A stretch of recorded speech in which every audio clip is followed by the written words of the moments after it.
اس کا ذکر ہم انشاءاللہ تعالی آگے کسی قسط میں کریں گے۔ یوسف فیری سے فارغ ہو کر امیر عبد الرحمن نے ملک کے اندرونی انتظام کی طرف توجہ دینی شروع کی اور ہر قسم کی شاہانہ علامات فراہم کرنے کے بعد سن 146 ہجری میں اپنی خود مختاری کا اعلان کر کے عباسی خلیفہ کا نام خطبہ سے خارج کر دیا۔ عباسیوں کی خلافت مشرق میں ابھی نئی قائم ہوئی تھی اور ابھی تک مشرق کے جھگڑوں اور فتنوں سے پورے ملوڑ اور اس کے ارد گرد فتنوں میں ہی تھی۔ اس لیے عبد الرحمن کے اندلس پر قابض اور متصرف ہونے کا حال سن کر وہ رنجیدہ تو ضرور ہوئے، لیکن اس قدر دور دراز علاقہ میں وہ کوئی مہم نہیں بھیج سکتے تھے، اور یہ سمجھ کر عبد الرحمن کا اندلس سے بے دخل کرنا آسان کام نہیں ہے۔ اسی کو غنیمت سمجھتے رہے کہ ہمارے نام کا خطبہ وہاں پڑھا جاتا ہے۔ اب جب کہ یہ معلوم ہوا کہ امیر عبد الرحمن نے اپنی خود مختاری کا اعلان کر کے خطبہ سے خلیفہ کا نام خارج کر دیا تو عباسی خلیفہ منصور کو سخت صدمہ ہوا۔ اس نے علا بن مغیث سپہ سالار افریقہ کو ایک خط لکھا اور ایک سیاہ جھنڈا بھی اس کے پاس بھیجا کہ وہ فوج لے کر اندلس پر چڑھائی کر دے۔ چنانچہ علا بن مغیث نے افریقہ سے اندلس کا قصد کیا۔ ادھر اندلس میں یوسف بن عبد الرحمن فیری کا ایک رشتہ دار ہاشم بن عبد فیری، جو شہر تتلیہ کا رئیس سمجھا جاتا تھا، فیریوں کی اس تباہی سے بے حد افسردہ خاطر تھا۔ اس نے بہت سے بربریوں کو جو اس کے قریب آباد تھے لالچ دے کر اپنے ساتھ شریک کر لیا، اور وہ لوگ جو فیریوں کی عبرتناک تباہی سے زیادہ متاثر تھے خود آ کر ہاشم کے پاس جمع ہونے لگے تھے۔ ہاشم الفیری نے علا بن مغیث کے پاس افریقہ میں پیغام بھیجا کہ آپ فوراً اندلس پر حملہ کر دیں، ادھر ہم پوری طاقت کے ساتھ مقابلہ پر نکلتے ہیں۔ اس پیغام نے علا بن مغیث کے حوصلے اور بھی بلند کر دیے۔ عبد الرحمن افریقہ کی جانب سے ہونے والے حملے کے متعلق اطلاع نہ رکھتا تھا۔ سن 146 ہجری میں ہاشم نے علم بغاوت کیا اور شمال اندلس پر قابض اور متصرف ہو گیا۔ تتلیہ کو خوب مضبوط کر لیا۔ امیر عبد الرحمن قرطبہ سے فوج لے کر اس بغاوت کے فروغ کرنے کو روانہ ہوا اور جاگیر تتلیہ کو محاصرہ کر لیا۔ تتلیہ کے باغیوں نے خوب مستعدی سے مقابلہ کیا۔ اس محاصرے نے کئی مہینوں تک طول کھینچا اور کوئی نتیجہ برآمد نہ ہوا۔ ادھر علا بن مغیث اپنی فوجوں کو لے کر براہ دریا علاقہ باجہ میں اترا۔ اس کے پاس خلیفہ منصور عباسی کا بھیجا ہوا سیاہ جھنڈا اور فرمان بھی موجود تھا۔ رعایا اندلس علماء بن مغیث کو خلیفۃ المسلمین کا قائم مقام سمجھ کر اس کے جھنڈے کے نیچے جمع ہونے اور عبد الرحمن کو باغی سمجھنے لگے۔ امیر عبد الرحمن نے جب یہ خبر سنی تو سخت پریشان ہوا۔ یہ نہایت ہی نازک موقع تھا، کیونکہ شمالی اندلس کے باغی ابھی تک قابو میں نہ آئے تھے کہ جنوبی اندلس میں بھی ایک ایسا طاقتور دشمن داخل ہو گیا تھا اور رعایا اس کی طرف متوجہ بھی ہونے لگی تھی۔ امیر عبد الرحمن نے تتلیہ سے محاصرہ اٹھایا اور 9 بار دشمن کی طرف متوجہ ہوا۔ اشبیلیہ کے قریب مقام کرمونا میں پہنچا تھا کہ علا بن مغیث اپنی افواج جرار لیے ہوئے مقابلہ پر آ پہنچا تھا۔ علا کے قریب پہنچنے پر خود عبد الرحمن کی فوج کے بہت سے آدمی علا بن مغیث کی فوج میں جا کر شامل ہو گئے۔ ادھر باغیان تتلیہ نے محاصرے سے آزاد ہوتے ہی علا بن مغیث کی فوج میں شامل ہونے کے لیے ایک حصہ فوج بھیج دیا تھا اور اس طرح اپنی ہوا خواہی کا یقین دلایا۔ عبد الرحمن کو مجبوراً قلعہ کرمونا میں مسور ہونا پڑا تھا۔ علا بن مغیث نے کرمونا کا محاصرہ کر لیا اور اپنی فوج کے دستوں کو لوٹ مار کے لیے ادھر ادھر بھیجنا شروع کر دیا۔ اندلس کی بربری اور دوسرے لوگوں یہ رنگ دیکھ کر لوٹ مار پر جا بجا پل پڑے۔ تمام ملک اندلس میں قتل و غارت اور بد امنی کا ہنگامہ برپا اس وقت ہو گیا تھا۔ امیر عبد الرحمن 2 مہینے تک قلعہ کرمونا میں مسور رہا۔ سامان رست کے ختم ہو جانے سے لوگ بھوک کے مارے مرنے لگے اور کشود کار کی کوئی صورت باقی نہ رہی۔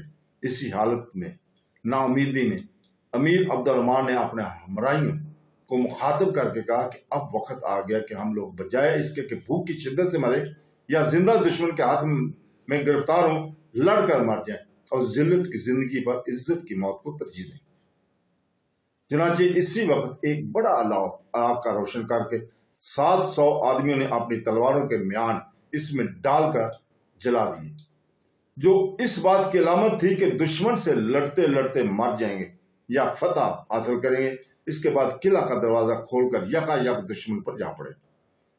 معاصر فوج 2 مہینے سے قلعہ کو گھیرے ہوئے پڑی تھی۔ اس کو یہ معلوم نہ تھا کہ معصورین کی تعداد بہت قلیل ہے، اس لیے وہ غافل اور بے خبر تھے۔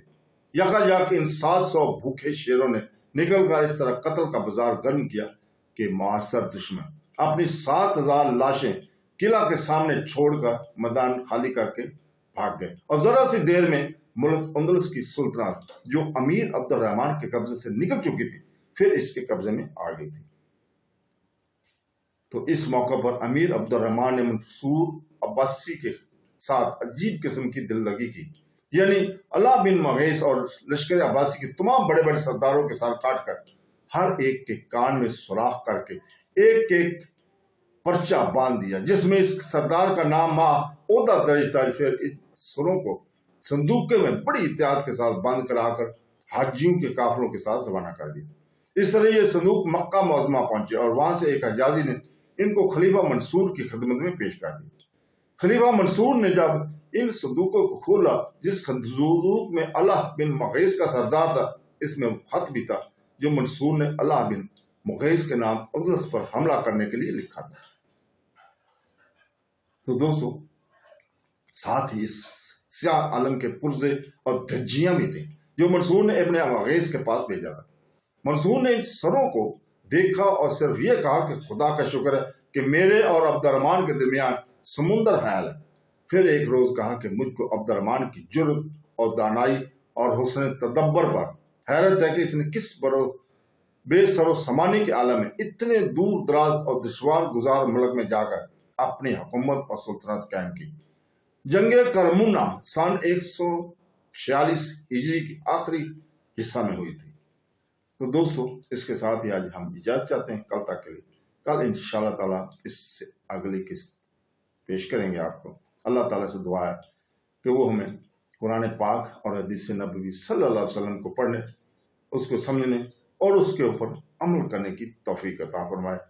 آمین ثم آمین۔ اللہ حافظ۔